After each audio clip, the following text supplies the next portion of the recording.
Hi friends, Prepared Suburbanite back at you with this week's update with what's happening around this homestead for this week and prepping. Who knows? We went shopping for a new vehicle and got kind of a bittersweet story about what's going on with that aspect in our lives.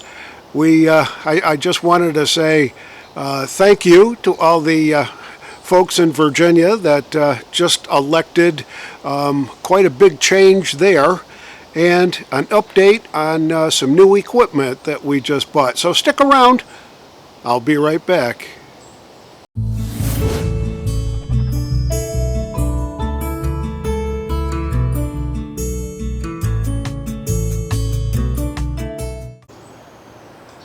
So the annual inspection for our 2013 Jeep Wrangler is due.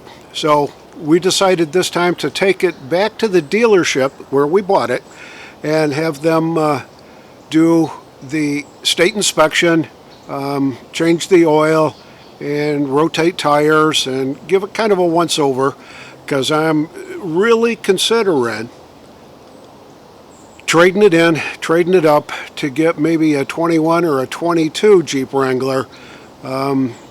This one's only got, well, it's less than 70,000 miles, so we're in pretty good shape with that. Did a little bit of online looking before we went to the dealership. So we got there, got all checked in for the service done on the vehicle, and walked into the showroom.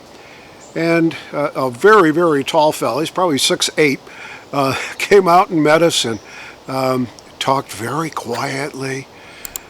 There was probably a half a dozen salesmen in the showroom.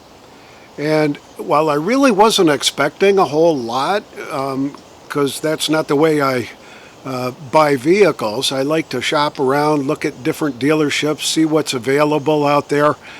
And I did a little bit of looking on the website, and I figured, well, maybe I'm doing this wrong, because you know, the search engines that they put on their websites and all that are kind of goofy. So we get there and he says, "Hey, so what can I help you with? What are you looking for?" And I said, "Well, I'm looking to trade up to 2021 or maybe a 22 Jeep Wrangler." And he kind of looked at me funny and said, "Well, let's see." So he gets his little laptop computer out, and we're standing there at his desk, and he says, "So here's what we got," and he flips his laptop around so we could see. They had one, and it was a two-door. I don't want a two-door, I want a four-door. That's all they had, and it was lime green. So that was all they had that was new for a 2021. Absolutely amazing. So after looking at the lime green Jeep Wrangler Sport, he said, "Hey, you know, we've got certified used. We got a few on the lot. You may really want to consider looking at used." And I said, "You know, I've never really had good luck buying used vehicles. It's always felt to me like I'm buying somebody else's problems. But, well, all right, tell me what you got." And I was looking at the prices, and my God, they're the certified used ones that are 2019s, 2020s, and even 2021 were as much as the new ones are. If you look on the main Jeep website for, hey, pick out what Jeep you want. I was pretty much taken aback, and I said, "Well, you know, I really don't want to do used. Certified used with 100,000 mile drivetrain warranty, that's really nice and all that, but if you don't have any new ones, then I'll just wait." And I said, what's really the story? And he said, "Well, I said, "Is it the chips?" And he said, "Yeah, it's the chips." He said, "We just Most of the Jeeps that we would have on our lot are sitting in the manufacturer's warehouse right now, waiting for final chips, and they can't ship them without them. They can't run without them, so it's just not there. And I said, so what's it look like for the future? I said, is it going to clear up by the first of the year? What do you guys know? What's the official line from Jeep on this? And he said, I got to go talk to my manager. And I thought, well, that's pretty odd. So he left, came back a couple of minutes later and said, well, we really don't have any official news or anything, but if you'd like to order a 22, we can start the process on that. And I said, well, I'm kind of hoping to, drive out of here before the end of the year in a brand new one. If you can't tell me when it would be delivered, then, I don't want to play that game either, just sitting and waiting. And he said, well, there you go. And that was it. There was nothing else. So when we finally got home, our Jeep passed inspection, by the way. And so when we finally got home, I said, well, I got to go look around some more. And there's a number of Jeep dealers in the area. We're in Wake County, North Carolina.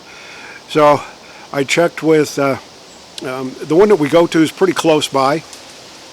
So I checked with the one that's more downtown, and they've got nothing in stock.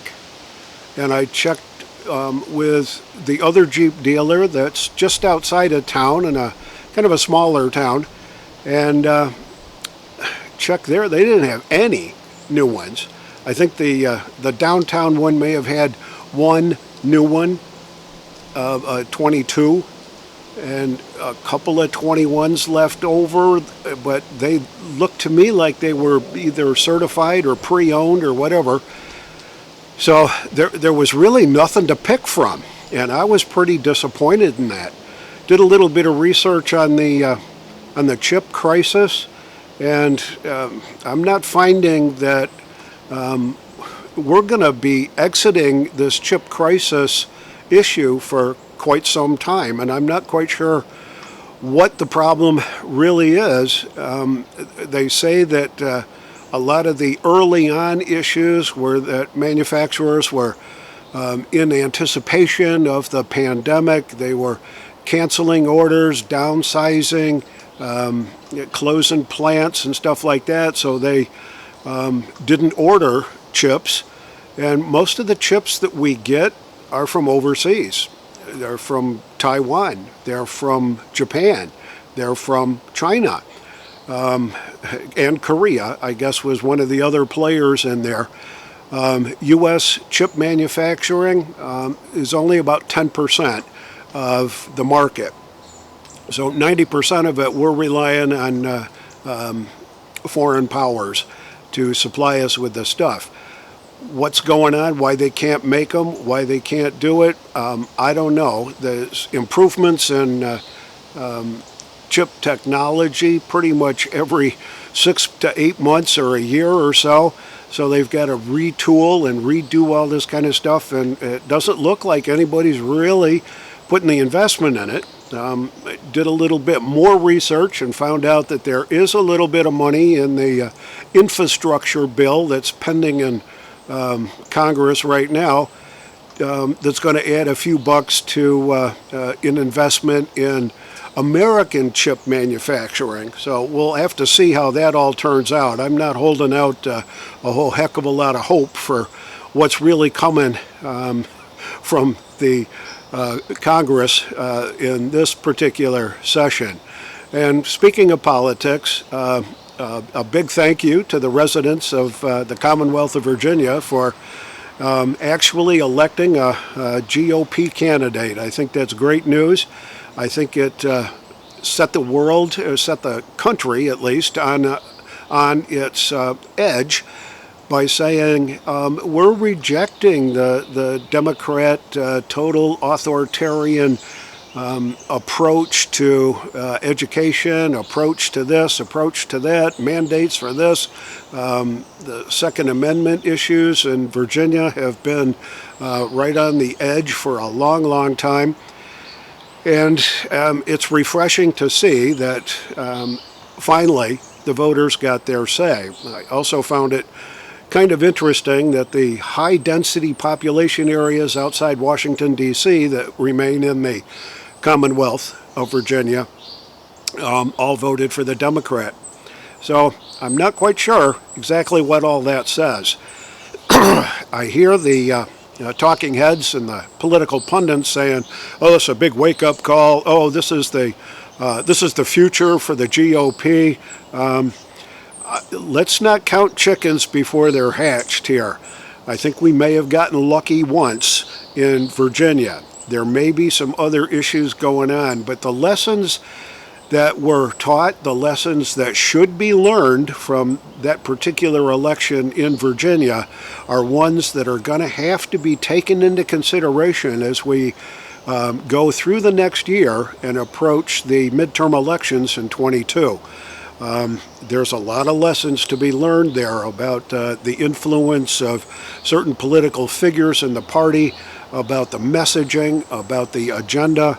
A lot of lessons to be learned in there, and I hope the GOP candidates can learn those lessons and put them to use, because it's the only thing that I think is going to keep us moving forward in the future. The other quick update I've got is that I finally broke down and bought a Camp Chef stove. We got the 2-burner, I think it's called the Explorer, and I just put it together. All you got to do is just kind of pop the legs on the bottom of it and tighten them down. That's it. It's big enough to handle a canner. It's big enough to handle a nice sized griddle. I think I'm going to have a lot of fun with it.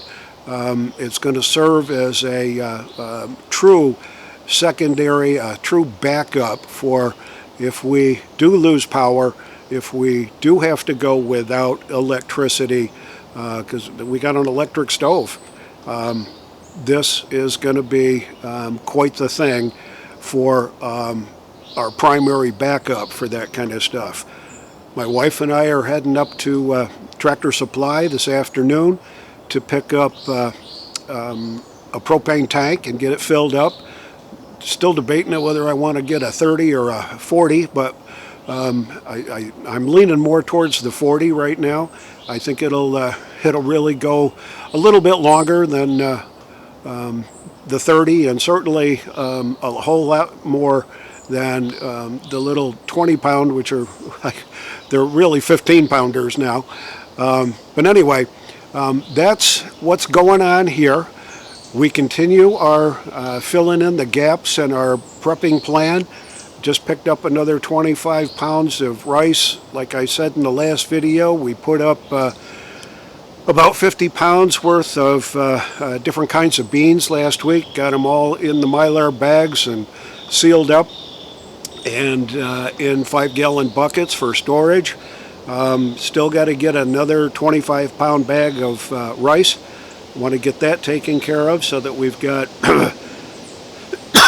excuse me, so that we've got twice as much rice as we do beans.